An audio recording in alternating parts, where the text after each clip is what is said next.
Então, galera, tudo tranquilo? Então, vamos dar continuidade, então, aqui a nossa aula 49.2, certo? Que a gente viu ali com o professor Silvinho Santos, né? Então, nessa aula 49.2, nós falamos sobre a histologia animal, tecido conjuntivo, parte 3, né? Parte 3, tá bom? Então, vamos dar uma olhada que a gente tem ali nesse tema, né? Dessa aula de hoje. Vamos lá? Então, olha só, gente, olha aqui para mim primeiro. Nós estamos falando sobre tecido conjuntivo, certinho? Esse tecido conjuntivo, ele é aquele tecido que tem a sua origem no mesoderme, né? Que é o terceiro folheto embrionário, né? O segundo folheto embrionário, lembram? Então, esse tecido tem essa origem da mesoderme. E é um tecido muito rico em substância, né, ou matriz substancial, matriz extracelular, né?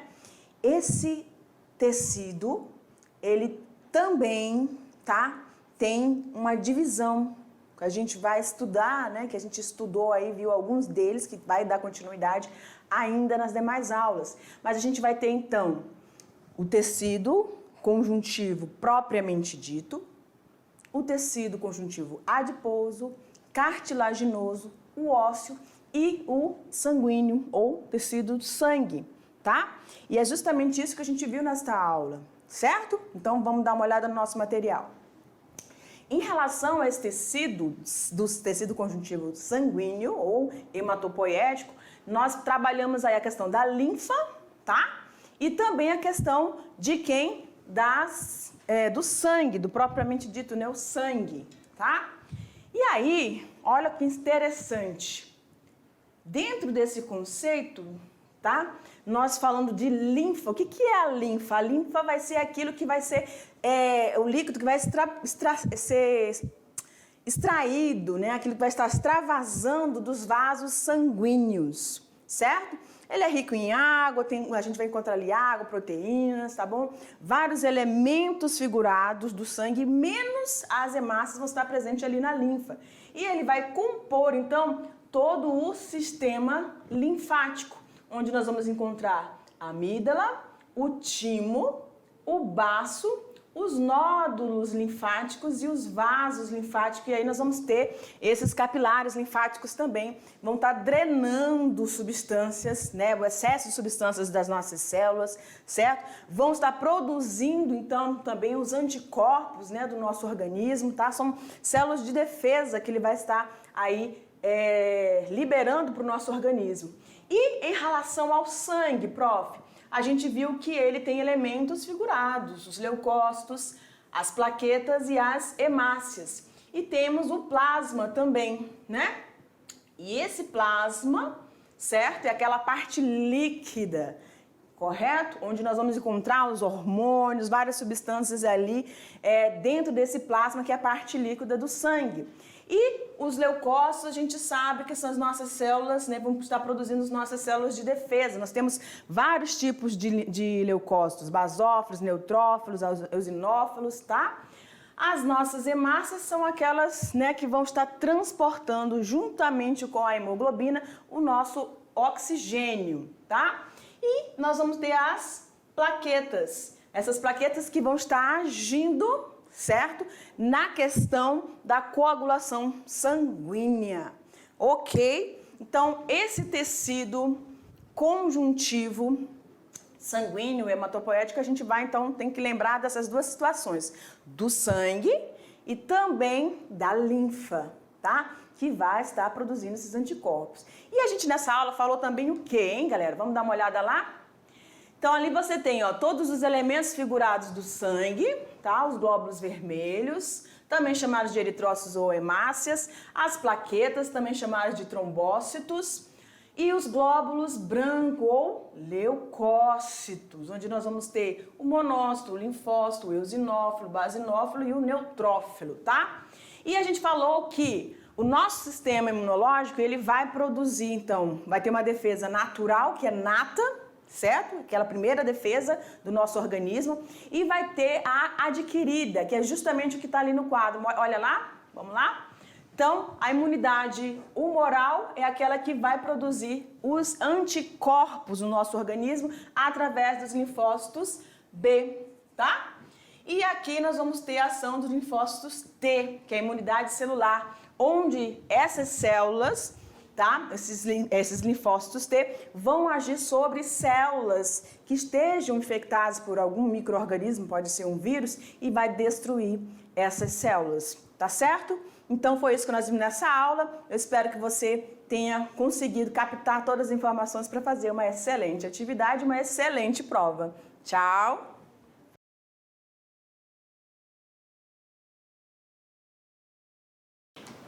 Vamos lá então para o que interessa, que é colocar essas ideias, esses assuntos todos agora, verificando como pode ser cobrado e o que de fato ficou retido aí de informação, tá certo? Sobre esse tecido conjuntivo, tecido hematopoético, que trabalha tanto a questão da linfa quanto a questão do sangue. Beleza? Vamos lá então? Dá uma olhada na nossa questão de número 1. Então, olha lá. Na questão número 1, o sistema imunológico humano apresenta como função primordial a defesa do organismo. Ok, né? Então, esse sistema imunológico tanto vai ter lá a questão da defesa natural quanto a defesa adquirida, lembram, né? Ok, uma das formas de proteção é a produção de proteínas que reagem de forma específica com agentes estranhos, denominados genericamente de... Você vai marcar a alternativa que vai completar adequadamente esses espaços, ok? Então vamos dar uma olhada na opção. Eu creio que você, com certeza, né, nem precisaria dessas opções, tá? Porque você prestou muita atenção na aula com o professor Silvinho e você já sabe de qual, quem são essas células ali, né? Quem são essas estruturas que vão estar ali produzindo, né, fazendo essa proteção, essa defesa do nosso organismo, tá bom? Vamos lá para as opções, que eu sou boazinha, vou dar essas opções para você. Vamos lá? Então você tem aí, ó, letra A, anticorpos e leucócitos. Vamos dar uma olhada na frase de novo e vamos tentar encaixar isso aí, né? Uma das formas de proteção é a produção de quê, galera? Anticorpos, né? Proteínas que reagem de forma específica, galera, específica, tá certo? Então, por isso que essa defesa aí tá lá na defesa humoral, porque ela é específica. Olha aqui pra mim. Lembram na aula do professor Silvinho que ele falou dessa questão? A gente tem a defesa natural, onde a gente pode reagir, por exemplo, tossindo ou espirrando, tá? Para se livrar de alguma coisa, ou mesmo a pele é uma barreira física, né? Natural que nós temos no nosso organismo. Produção de muco, certo? E aí o nosso corpo vai tentando ali driblar aquela invasão de agentes estranhos, né? Mas nós temos a adquirida. E aí a produção de anticorpos entra justamente nessa, que é chamada de imunidade humoral. Quem é que vai produzir esses anticorpos? Os linfócitos B. Muito bem, você tá espertinho. Vamos dar uma olhada lá. Então você tem esses anticorpos, são proteínas que reagem de forma específica com agentes estranhos, né? Contra agentes estranhos, denominados genericamente de... Como que eles são chamados? Antígenos. Não é isso? Então, a única opção que nós vamos ter aí é a letra, vamos lá? Letra C, anticorpos e antígenos, certo? Então, uma coisa que vocês têm que atentar aqui, galera, quando a gente está falando de questão dessa imunidade humoral, né? Humoral, tá? Então, você tem um agente, um corpo estranho, um agente infeccioso dentro do teu organismo, pode ser um vírus, uma bactéria, um protozoário, que seja, tá? E aí, o que vai acontecer? Você vai ter o primeiro contato. Então, as células de defesa, né, que são esses anticorpos acionados, os soldadinhos que a gente costuma dizer, esses soldadinhos estão ali de prontidão, então eles vão ser armados e vão combater essa infecção causada por esse agente estranho, certo? E aí, essa reação, ela é específica. Cada anticorpo é específico para um determinado antígeno, certo? Então, isso a gente tem que ter bem consciência disso, porque não adianta você, por exemplo, dar um exemplo aqui você levar uma picada de um tipo de serpente. O soro, né, que já contém os anticorpos pronto, para combater esse antígeno, desse veneno, presente no veneno dessa serpente, tem que ser específico para aquela que lhe picou, senão não vai dar certo, porque ele é específico. Ok? Vamos continuar? Então, a gente tem ali na questão 2. O tecido sanguíneo é formado pelo plasma, substância formada principalmente por água e proteínas, e 3 tipos de elementos figurados. Marque a alternativa em que estão indicados esses elementos. Quais são os elementos figurados, então, aí desse tecido sanguíneo, tá bom? Então, nós temos aí letra A, hemácias, neurônios e hormônios. Presta atenção aqui, a questão está pedindo para você marcar a alternativa que são indicados esses elementos figurados. Que se você sabe quais são os elementos figurados, obviamente você não pode ter neurônios e nem hormônios. A gente tem hormônios circulantes no sangue? Tem, mas ele não faz parte dos elementos figurados do sangue, tá? Os neurônios fazem parte ali do sistema nervoso, né? São as células do sistema nervoso, então não entra aqui. B, plaquetas, hemácias e leucócitos. Plaquetas que vão agir ali na coagulação sanguínea. As nossas hemácias, que são os nossos glóbulos vermelhos, que vão estar transportando, né, os nutrientes e o gás oxigênio. E os leucócitos, que vão estar produzindo aí os anticorpos. Então, você tem aí já a sua resposta. Mas vamos dar uma olhada nas outras? Você tem ali nas outras miócitos, fibrócitos e as hemácias. Ok, hemácia a gente sabe que corresponde. Vamos dar uma olhada nas outras? Plaqueta também, aqui tudo bem, mas neurônios não. E aqui também não. Vamos falar desses fibrócitos aqui, desses monócitos ou miócitos. Então, os miócitos são as fibras musculares, ou seja, são células do tecido muscular, tá? Então, ele não vai entrar aqui no tecido sanguíneo, tá bom? Ele não vai entrar aqui no tecido sanguíneo.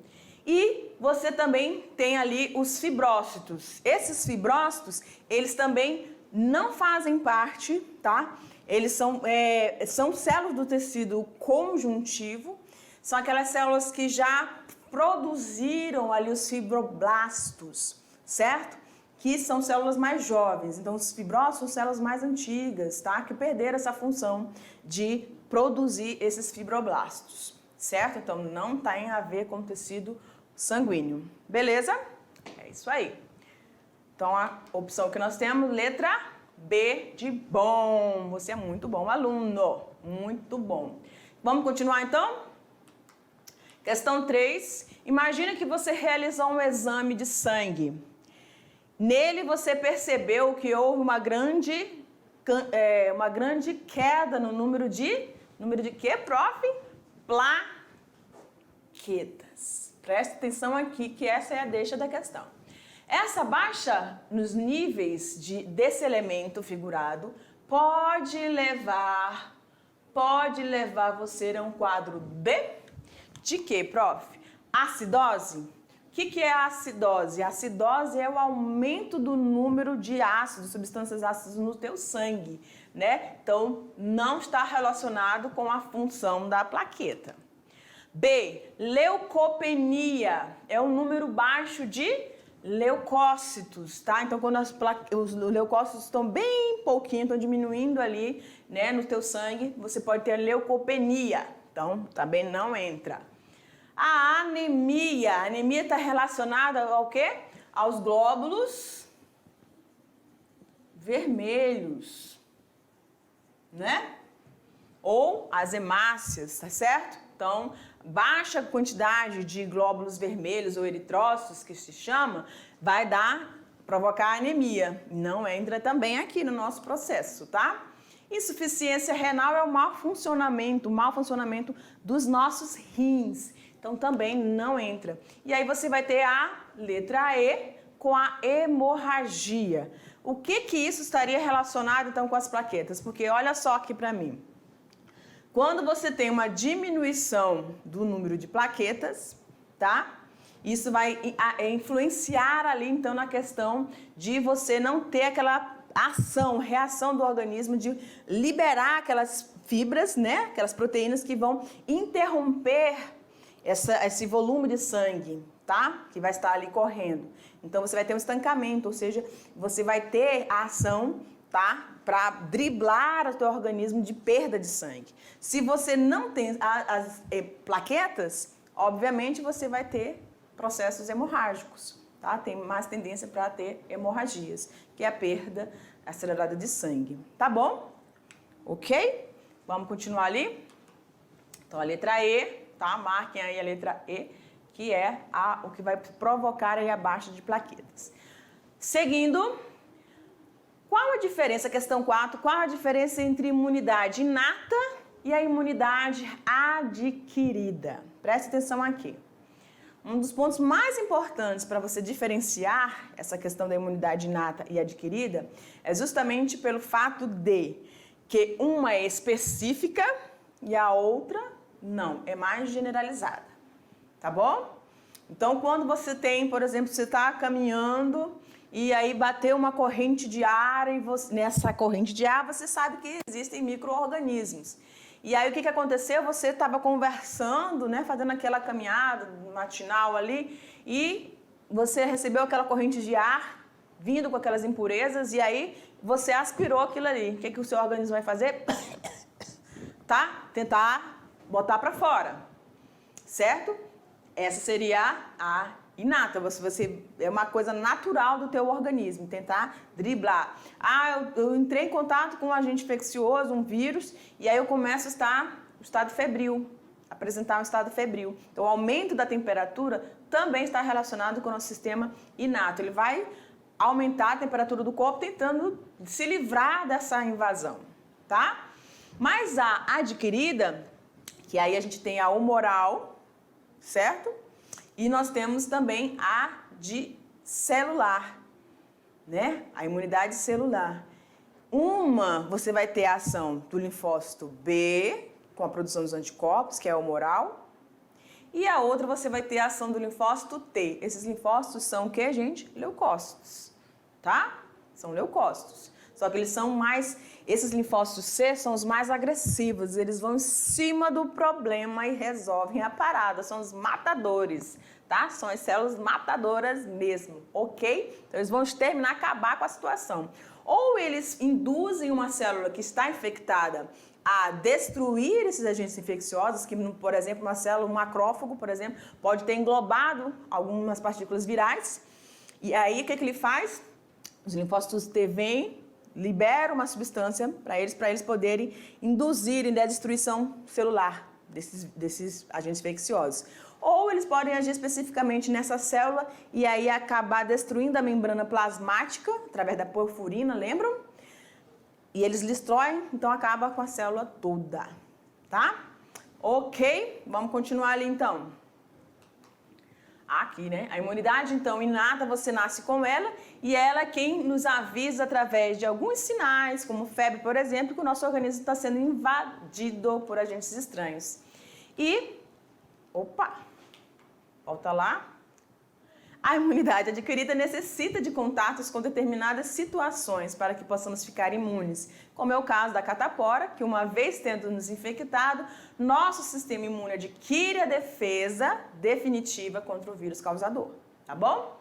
Vamos seguindo para a questão 5, para finalizarmos.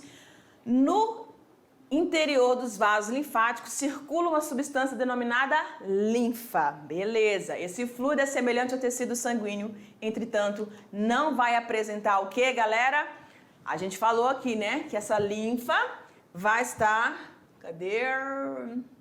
Essa linfa vai estar presente em todos os elementos figurados, menos as hemácias. Tá certo, galera? É isso aí. E eu te aguardo aqui, Prof. Tabita. Te aguardo para a nossa próxima aula, querido. Forte abraço. Tchau, tchau.